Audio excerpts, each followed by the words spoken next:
Hello and welcome to this episode of The Insight, where we're discussing the SARS movement in Nigeria. I'm Michael McCabe, the CEO of Intelligence Fusion, and I'm joined today by Viraj Patni, our Senior Regional Analyst for Africa. If you like our content, then please like, share, and subscribe. And if you want to participate in the conversation, you can add your comment in the comment section below.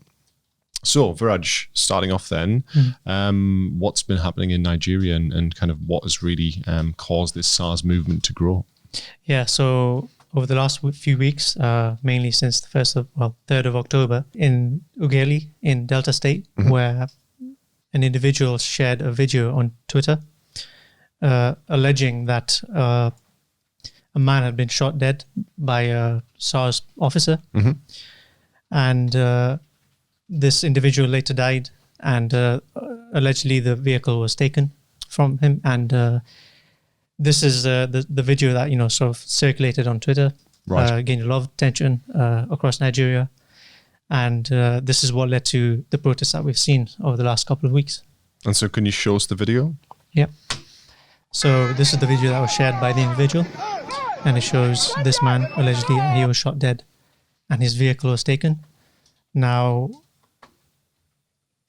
according to one of his earlier tweets, as you can see over here, it shows that the incident occurred outside this hotel called the Wetland Hotel. So just to confirm that, there's a video over here that we can see.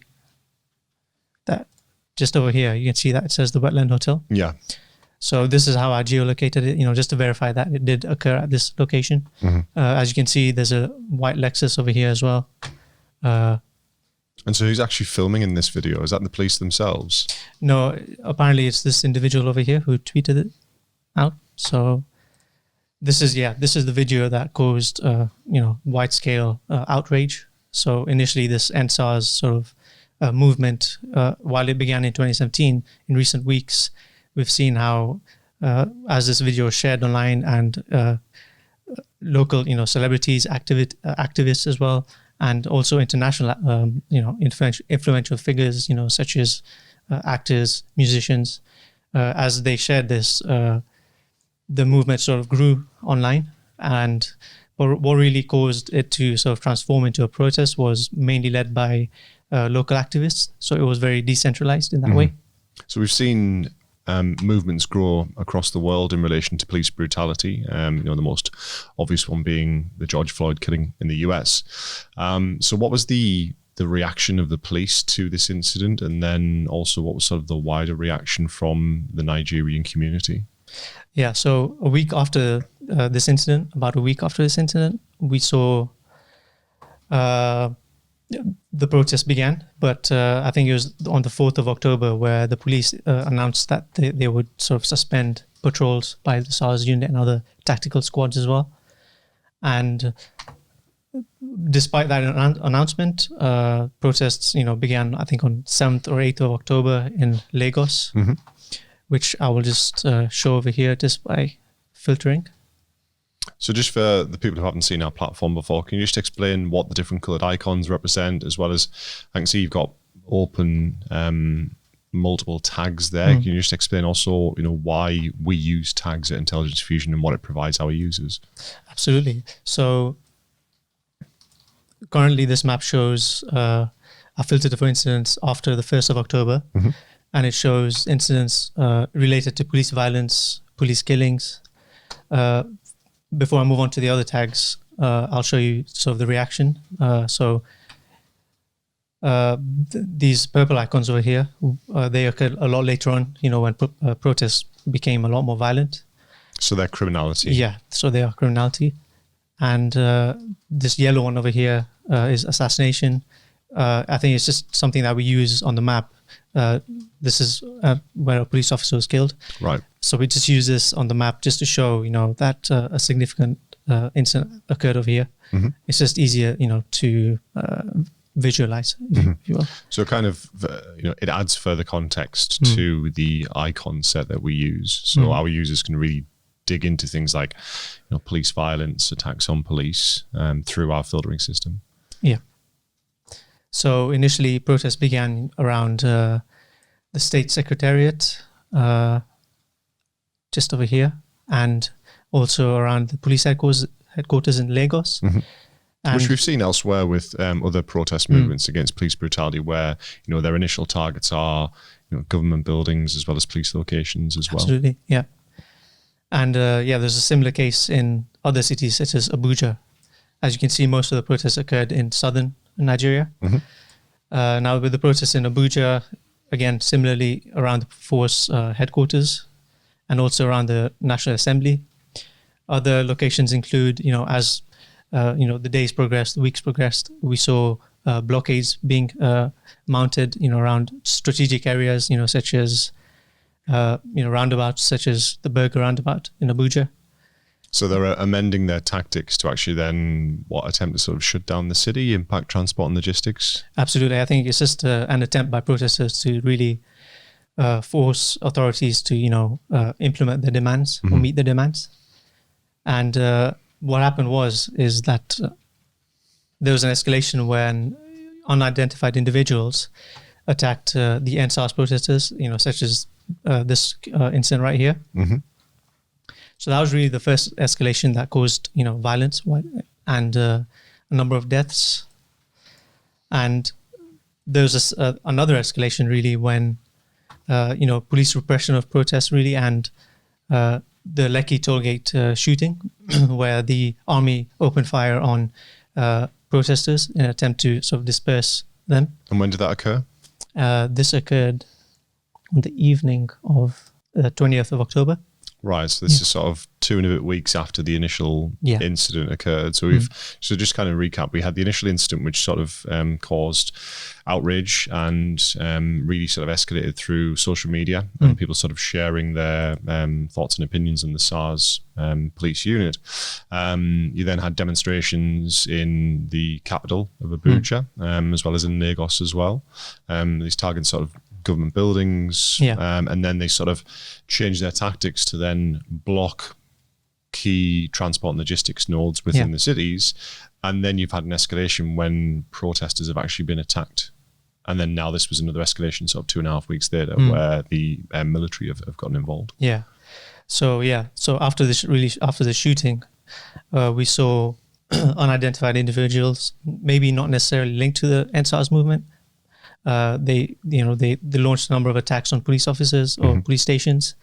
So as you can see, all these these type of attacks, such as this one, which is arson, which was, a number of police stations were burned down across Nigeria. I think it's about 200. Wow. Yeah. So I've reflected that, with my search over here. I've, included attacks on police, attacks on government buildings, and also businesses were looted as well. So you kind of mentioned there that there were sort of arson attacks against police locations. Were there any casualties associated with these attacks?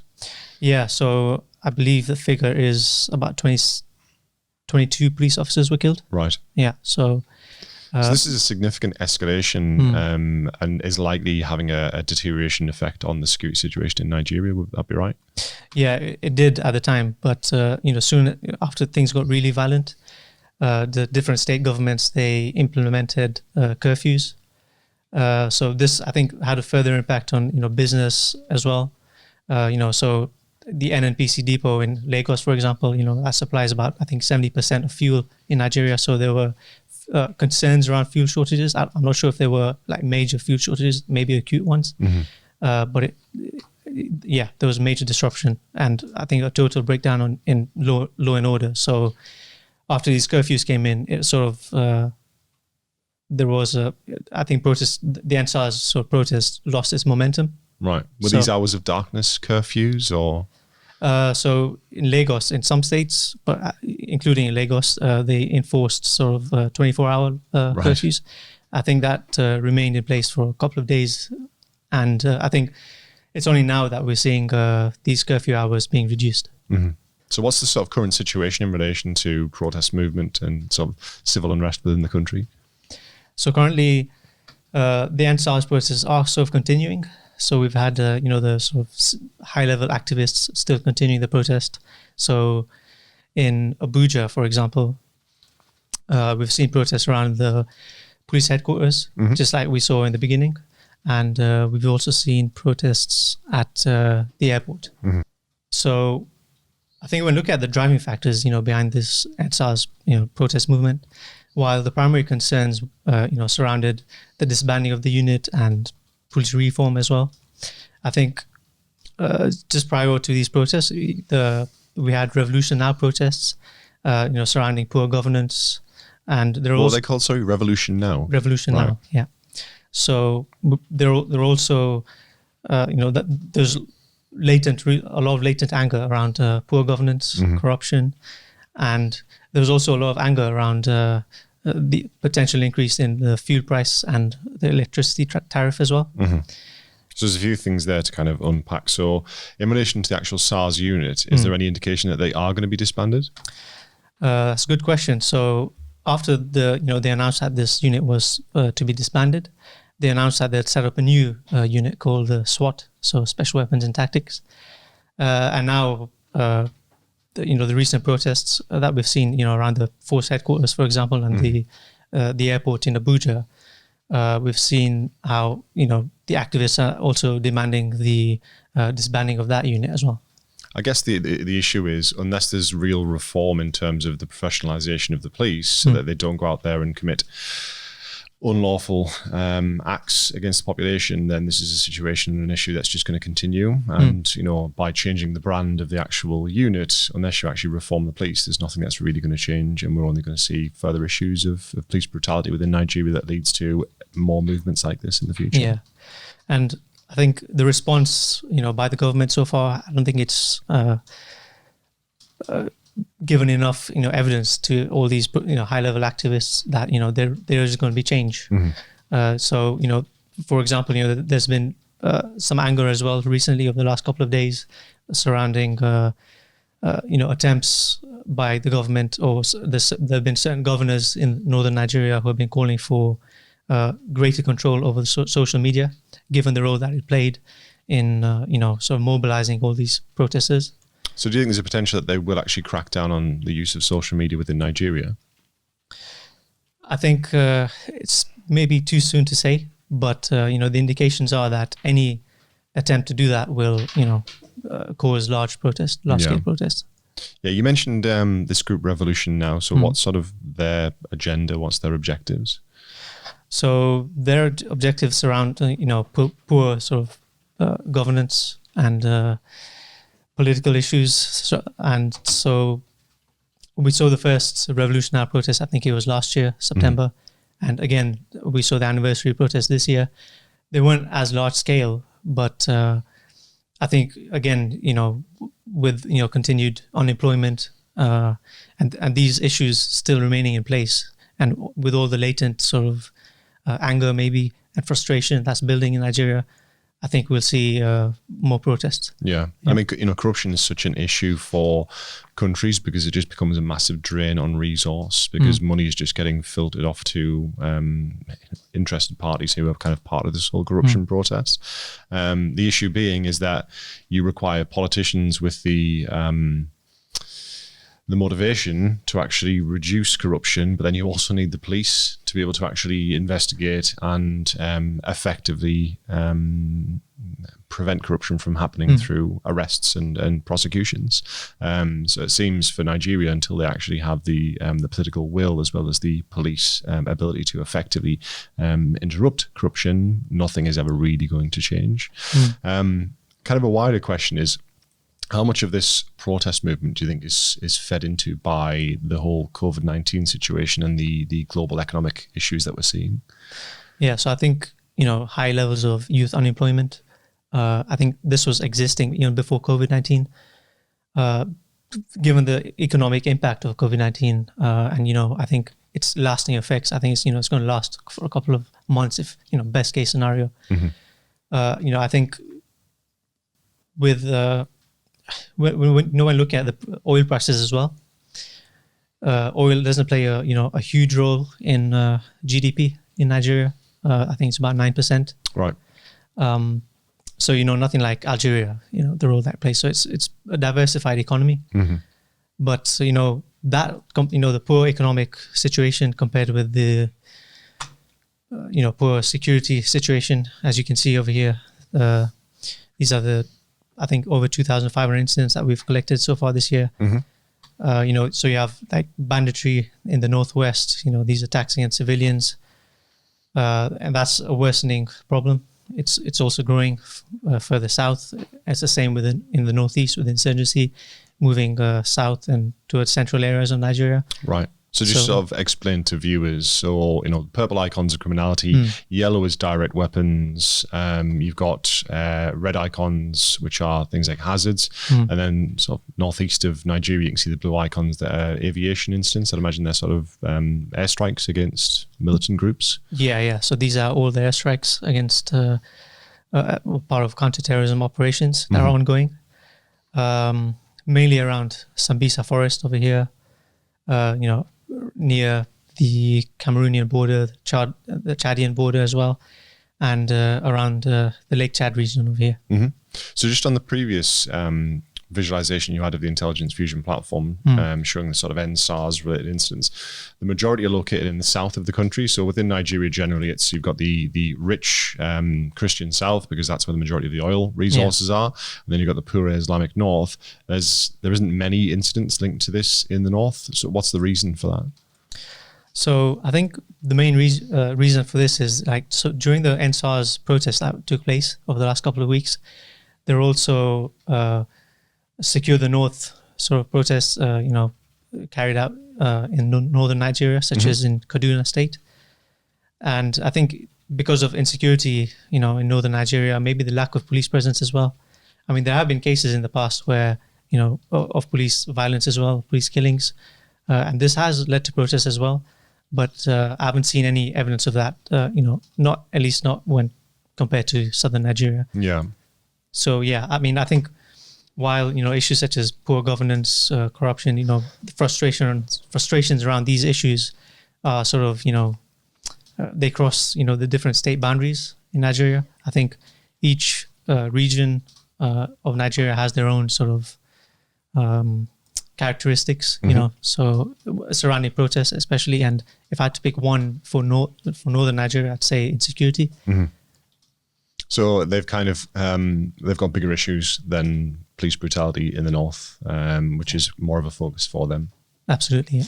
So at Intelligence Fusion, we, every incident that we record on our platform, we will identify the sector that's been impacted by it, because it's very much, our platform is business focused. So just kind of bringing back the topic of the podcast, this end SARS movement. My question is, in terms of the outlook, where do you see this movement going to, and what impact do you think it's going to have on businesses? You've already mentioned that through protest action, they're impacting transport and logistics sector. There's also clearly a lot of violence that's associated with this. They're targeting police forces, which will likely have an impact on the security situation. More broadly, where do you see the movement going, and what impact is it going to have on business? Yeah, so because of the curfews that were imposed, and I think threats, maybe you could say violence, of violence by the government against protesters, and I think looting especially, I think that sort of impacted the momentum of the SARS protest. But having said that, I think things are still very tense at the moment, so I think any further police attacks or police killings, of civilians will likely reignite the situation. Also, regarding business impact, did you mean sort of the tactical impact? Yeah, I mean, clearly what we're seeing is incidents which are impacting logistics. So if you're actually trying to transport goods, around the country, that's going to be impacted. But, what else is being impacted from a business perspective? Clearly, there's a whole maritime aspect to Nigeria, which is key. You've got the offshore oil drilling that occurs. Can you see any of this movement sort of impacting more broadly the business sector within Nigeria? I think, what this, if you were to use the SARS protest as a case study, I think, so Lagos, for example, shows that, if things were to kick off again, I think we'll see a similar pattern maybe, of such the different tactics used by protesters, road blockades. And we've seen where these things, road blockades or just protests in general occur. And I think this, for our clients in Nigeria, it shows them just how things could sort of evolve again if they were to kick off again. Mm-hmm.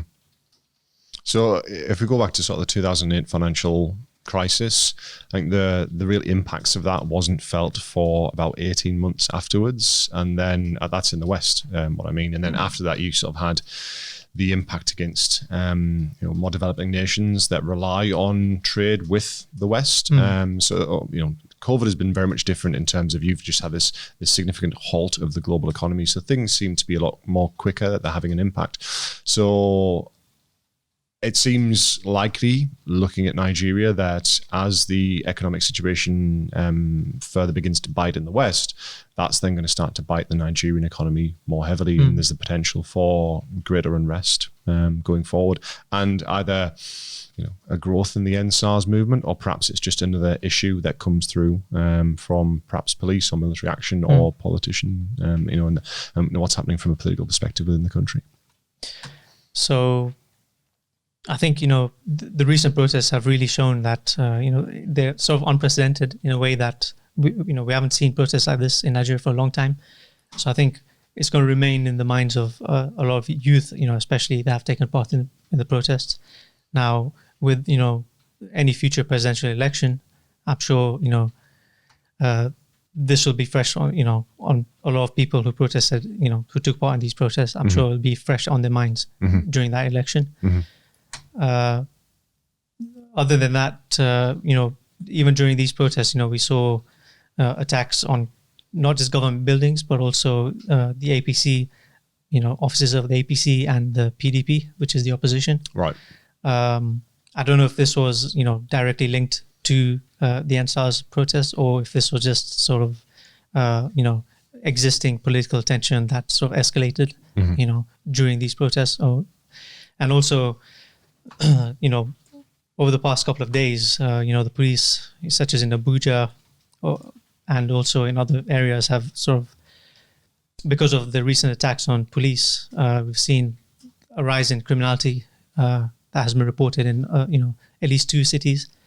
And in Abuja, for example, because the road traffic police, because they've sort of abandoned their positions, maybe out of fear of being attacked again.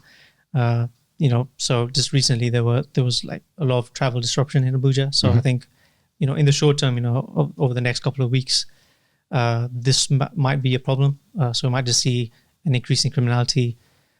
But politically, I think there will be continued pressure on President Buhari to act, not just on police reform, but also on governance issues, given that, the different sort of civil society organizations and different activists, that have been involved as part of this movement.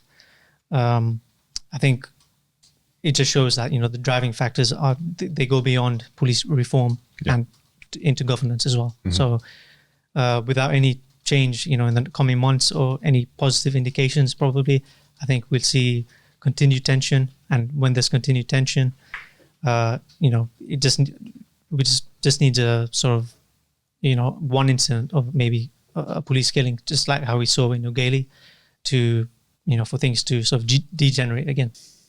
And we'll be monitoring these incidents in detail from our 24/7 operations centre here in the northeast of England. Thanks so much for your time today, Viraj, in covering that with us. If you liked our podcast, please like, share and subscribe and comment in the comment section. And we'll see you next time on The Insight.